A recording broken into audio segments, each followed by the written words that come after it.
Hi everybody, welcome back to our Yellowstone virtual tour. If you're watching these videos in chronological order, the last one was the trip from West Yellowstone, which is where the west gate of Yellowstone National Park is, to Madison Junction. And I'm just pulling out from Madison Junction, and this is where we meet the so-called Grand Loop Road for the first time.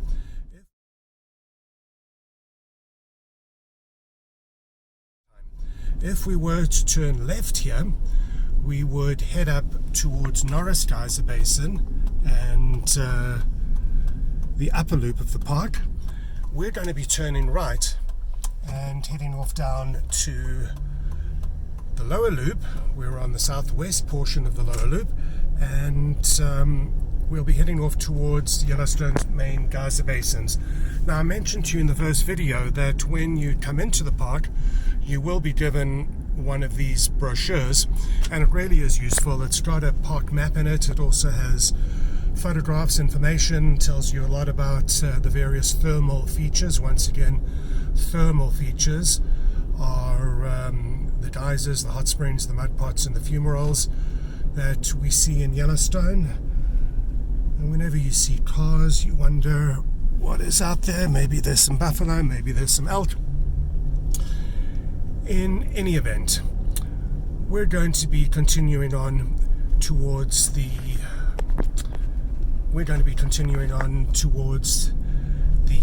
main geyser basin part of Yellowstone's lower loop.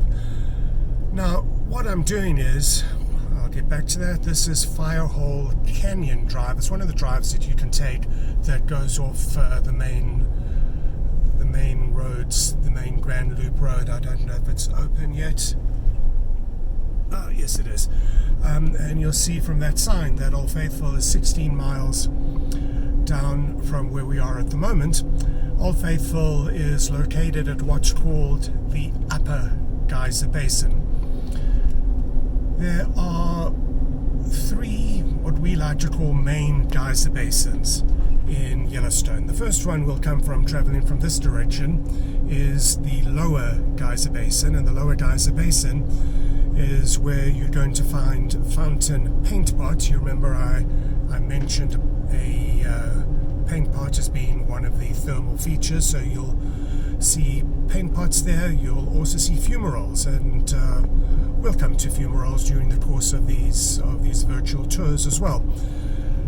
There's are delightful boardwalks. The Park Service has really done a first-class job of putting boardwalks through the various geyser basins, and the Lower Geyser Basin is no exception. There's a wonderful boardwalk system that runs through that will enable you to see the various geysers and hot springs and mud pots and the couple of fumaroles that are to be found there. A word of caution: stay on the boardwalks. Every year we have people being killed or badly burnt. In fact, this year, before Yellowstone even opened, some woman somehow made her way into the park illegally and fell into a spring or some sort of thermal feature. We don't know exactly what it was yet, and she burnt herself really badly. She was caught by Yellowstone law enforcement rangers, what we call LE rangers, or LE officers, as she was making her way out of the park, and she had to be life flighted, that is, taken by a helicopter from Yellowstone to one of the nearby, or not so nearby, hospitals, where she's been treated for her burns, and charges were also laid against her, and she's going to have to appear in court. Funnily enough, there is actually a federal court here in Yellowstone National Park. It's one of only two national parks, the other one being the Grand Canyon, that have federal magistrates' courts, so that people who commit offences in the park can be tried here, because there's not that many other federal institutions around where they would be able to be tried. Now, off on our right, we get the first glimpse of the Firehole River. Now, I mentioned in the video previous to this one that the the Firehole River is a thermal river. So much of the water in the Firehole River comes from the thermal features, particularly the geysers and the hot springs in the park. And the rivers are always just so delightful at this time of the year. Look at that rapid. You won't see that in the fall. I hope you've noticed, the fishermen as well. I'm going to open the window. I just hope that it isn't too noisy, but it will give you a better view. We'll just have to deal with the noise for a while. I will put it up. Those of you who saw the first video will have noticed that I jumped from story to story, and this is what we do on these tours. But when you have a tour group with you, you've got the same group of guests with you for in between 8 and 12 hours a day, actually in between 5 and 12 hours a day, depending on which tour they're on.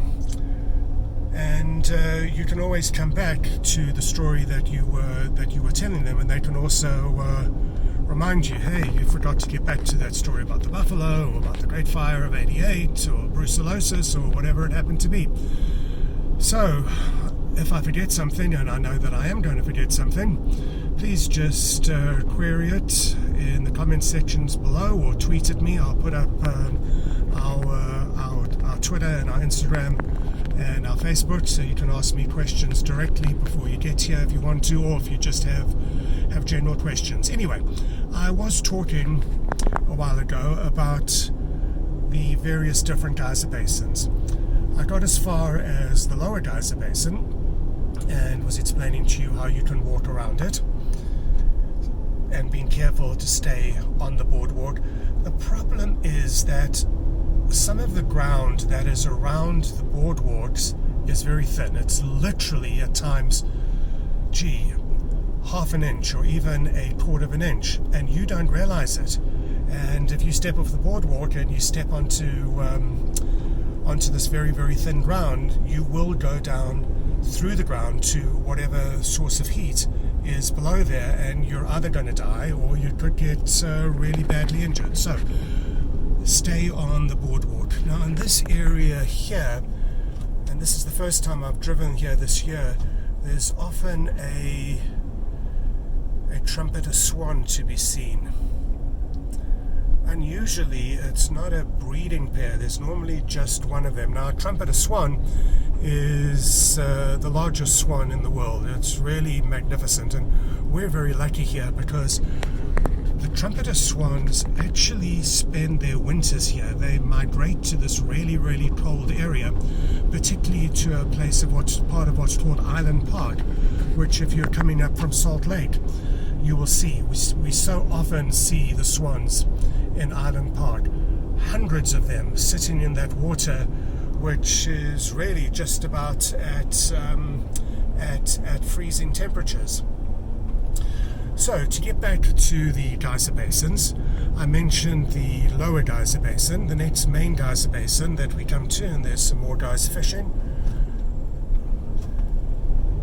The next geyser basin that we come to is the Midway Geyser Basin. The Midway Geyser Basin is home to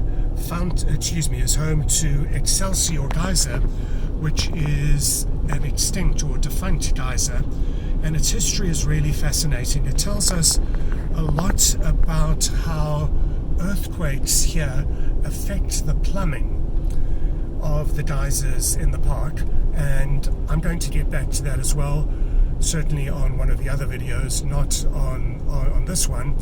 So Midway Geyser Basin is home to Excelsior Geyser, as well as to Grand Prismatic Spring, which is that very, very colorful spring. Here we are at Fountain Flat Drive, and this part of the park is normally closed in the winters. It's normally closed in the spring for bear management. It's really quite fascinating. We see these large herd of buffalo out here on Fountain Flats, and the buffalo give birth to the baby buffalo, what we call red dogs. We call them red dogs because that's just what they look like. And particularly the grizzly bears know instinctively and we're coming up to a little sign that tells us about Chief Joseph and his story. Chief Joseph was the leader of the Nez Perce Native Americans, and on one of our videos I will be telling you more about him, but there was an exhibit about Chief Joseph and the Nez Perce, and this is the Nez Perce Creek, or if you come from Utah, Nez Perce Creek. As we come up this next little rise, guess what we're going to see over there? This is what the Lower Geyser Basin normally looks like on a sunny day. When I shot the main part of this video, the sun had disappeared, and there wasn't as much steam coming off the basin as normal. What you see now is what you can often look forward to when you get here. We'll now return to the Lower Geyser Basin virtual tour. That's our first glimpse of the Lower Geyser Basin. Now this is a really popular place to stop, park, take pictures. There's always steam coming off, and if you come here earlier in the morning, have a look at that. Can you see how that trail is closed? That's the Mary Mountain Trail, and it will be closed for bear management. And I know I was talking about Fountain Flats and how that was closed as well, also for bear management. And once again, that's another story that I'm going to have to get back to. And off in the distance there, we can see buffalo just on our side of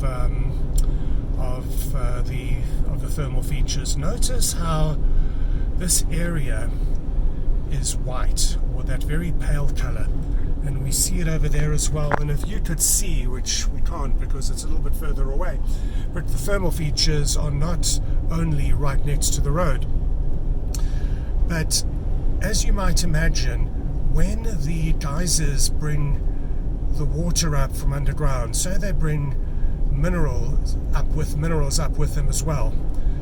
And I'll get into this in more detail, and I know I keep on saying that. So there are the buffalo.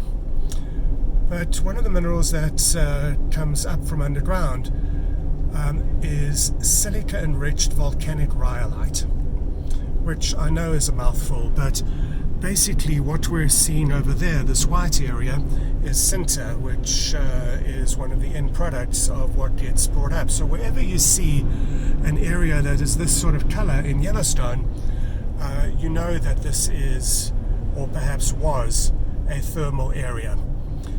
Now we've just passed a sign telling us to slow down a little because we're coming up to a geyser basin. And this is the first of the main geyser basins. Oh look, there's some more buffalo over there. This is the first of the main geyser basins. This, once again, is the Lower Geyser Basin, home to fountain paint pots, various geysers, particularly Clepsydra geyser, which you're almost certain to see erupting, and also fumaroles and mud pots. There'll be a separate virtual tour on the Lower Geyser Basin, but in the meanwhile, here's a little taste of Clepsydra erupting at sunset. Here's a few of the hot springs. Notice that delightfully blue color, and we'll talk about how it gets that color. You see these dead trees over here? These trees were not killed by a fire, but by the sinter that you see there coming up and eating them up from the bottom, killing their roots and then killing the trees. And I can tell you, on a gloomy day, that makes for the most wonderful picture. Now, coming up on our left is a part of the park that many people choose not to visit because it's off on a side road. But if we have a look over here, you can see White Dome Geyser, and you can't see it. Have a look at all these trees. You see at the bottom how there's that white area where the sinter has crept up and killed them. So White Dome Geyser is really the most wonderful geyser. I always used to say that it was one of the park's best kept secrets because it erupted approximately every 15 minutes. And there's two sorts of geysers that we get here. One is called a cone geyser, the other is a fountain geyser, and I'll tell you more about that once again on another video. But White Dome is a cone geyser. So picture, if you will, an upside down ice cream cone plonked down onto the ground with the very top part cut off. Well, there's your cone geyser. And White Dome is this picturesque geyser, and it has a delightful, generally pretty thin eruption of water that comes from it. You can see that's Firehall Lake Drive, and that's where you would go. And right next to White Dome, just before you get there, is Great Fountain Geyser, which, as the name suggests, is not a cone geyser. It is a fountain geyser. It doesn't erupt anywhere near as regularly as White Dome, but if you're lucky enough to be there when it is erupting, it really is a spectacular sight. So I do encourage you to take that Firehall Lake Drive. You'll find the entrance, it is one way, but you'll find the entrance to it just after the Lower Geyser Basin on the way to the Midway Geyser Basin. And Midway Geyser Basin is straight ahead of us. I told you that that is where Grand Prismatic Spring is. Grand Prismatic Spring is that really colorful, iconic Yellowstone spring. It's the second largest hot spring in the world, and every time we see signs telling us that the speed limit is decreasing, you know that we're going to be coming across some sort of feature or attraction in Yellowstone. So this is Midway Geyser Basin. We'll cover it in depth on another one of our videos. And where you see that steam coming off, that is Excelsior Geyser. I'd spoken to you about the amount of water that comes off these thermal features. We can't quite see it here, but just where you see that bridge, and I'll see if I can't put down the window so you can see it a little better.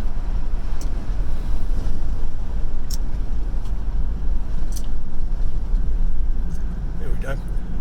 You can see the colorful parts.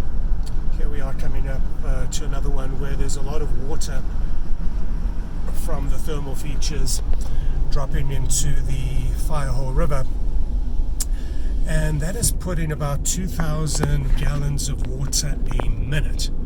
That's almost 8,000 liters of water a minute into the Firehole River. So you can get an idea now of why we call it a thermal river and where it comes from. So you'll notice as well that there's other thermal features all over the place, and if you can see in the distance where that car park is, that is one of the more popular, easier hikes to do. So there's a cyclist on the road, and I've got to tell you, I ride a mountain bike every day. I would not ride my bike in this park. There's just so much to see while you're driving, and it's so easy to get just distracted, and you can see what a narrow part of the road they have to cycle on. Anyway, so that parking lot is the Fairy Falls parking lot, and it's not only the Fairy Falls parking lot, it is also a place where you can park and walk up to that hill that you see over there. That hill is where you can get the most incredible view of Grand Prismatic Spring. If you've seen elevated pictures of Grand Prismatic Spring, people have walked up that hill and taken pictures. Now, you used to have to just walk up the hill without any sort of trail, but I think it was 2 years ago the Park Service put in a trail, so you can now walk 2/3 of the way up on this trail, and there's a platform where you can stand and take pictures. So there is the Fairy Falls parking lot, and everywhere you see these logs on the side of the road means do not park, and this is where they extended the parking lot. And there is a buffalo, and trust me, you will see tons of them on your visit to Yellowstone. So we've still got the Firehole River on our right hand side. The next of the major geyser basins is the Upper Geyser Basin, which is where the legendary Old Faithful is. Once again, there's this incredible boardwalk system that runs through Old Faithful, and there is so much more to do at Old Faithful, at the Upper Geyser Basin than just Old Faithful. I really encourage you to get out and walk around the boardwalks. Morning Glory is there. That's just the most wonderful hot spring. Unfortunately, it's wonderful for all the wrong reasons because it is dying, and I'll tell you more about that when we focus on the thermal features at Old Faithful. In addition to the thermal features, one of the most wonderful buildings in all of America's national parks is to be found at the Old Faithful area. It's the Old Faithful Inn. It's this marvelous old wooden building that was built from these lodgepole pine trees that I told you about in the video from West Yellowstone to Madison Junction. And the height of Old Faithful Inn was determined by the size of what they called the giant or the freak lodgepole pines that they came across in the forest. They sent out workers into the forest to cut down trees. And the reason I pause there is as we get closer towards Old Faithful, so we start to get a cell phone signal again, and somebody had just messaged me and it came across my screen, and I apologize for being a little distracted. Anyway, so that's how the height of Old Faithful was determined, by the size of these lodgepole pine trees. Now, I mentioned to you that there's three main geyser basins: the Lower Geyser Basin, the Midway Geyser Basin, and the Upper Geyser Basin. But those are not the only geyser basins that are to be found here. I encourage you to, if you have time, take a look at some of the, I hesitate to use the word lesser, but perhaps some of the geyser basins that are not quite as well known. And in this area that we're just coming to now, we're going to be coming across two of them, namely Black Sand Basin and Biscuit Basin. So, as luck would have it, my device ran out of storage space just as I was telling you about the other geyser basins that you can see in this area. The two I mentioned were Biscuit Basin and Black Sand Basin. This over here, as you see, is Biscuit Basin. It has some wonderful bacterial mats, which I really recommend that you go take a look at, as well as some very colorful hot springs. Now, this is the Firehole River again, and this now is all part of the Upper Geyser Basin. There is a place here where you can park your car, there and over here, and you can take a stroll, starting with, as you'll see, Daisy Geyser, and then you can take a stroll up there towards the Upper Geyser Basin Morning Glory Pool, which I mentioned to you, as well as eventually Old Faithful and Old Faithful Inn. If you do have time, it is well worth getting off the regular, just plain boardwalks and trying to see a little bit of the area where most people don't go. It's difficult to know for sure, but probably 99.5% of the people who visit Yellowstone don't get off the main paths, and there's so much to see off there. Having said that, if you do decide to get off the main trails, number one, please get bear spray. Number two, research. You can contact us if you want about the hazards of being in Yellowstone's backcountry. And number three, I do encourage you to go speak to the rangers at the various main areas. Like here, you can see we're coming to the turnoff to Old Faithful, just 1 mile or a little more than 1.5 kilometers up the road. I do encourage you to go and do the necessary research to make sure that you understand the hazards of getting into the, wouldn't even call it backcountry, but getting into some of the areas where there's not so many people. Here's another one of those white areas, so we know that it's another thermal area. And we're coming to Black Sand Basin now, and looking at those clouds in the background, it looks like I got this video in just in time. The forecast for this afternoon is for stormy weather with some rain. Tomorrow we've got the possibility of snow, believe it or not, in the first week of June. Now that road over there where you see the road construction will continue on towards West Thumb, going over the Continental Divide twice. We're going to get off here, and this is where we would head off to Old Faithful and the Upper Geyser Basin. And this is where this video is going to stop. The next one chronologically will be the video from Old Faithful towards West Thumb. Thanks for joining us, and I hope to see you again on our virtual Yellowstone tour.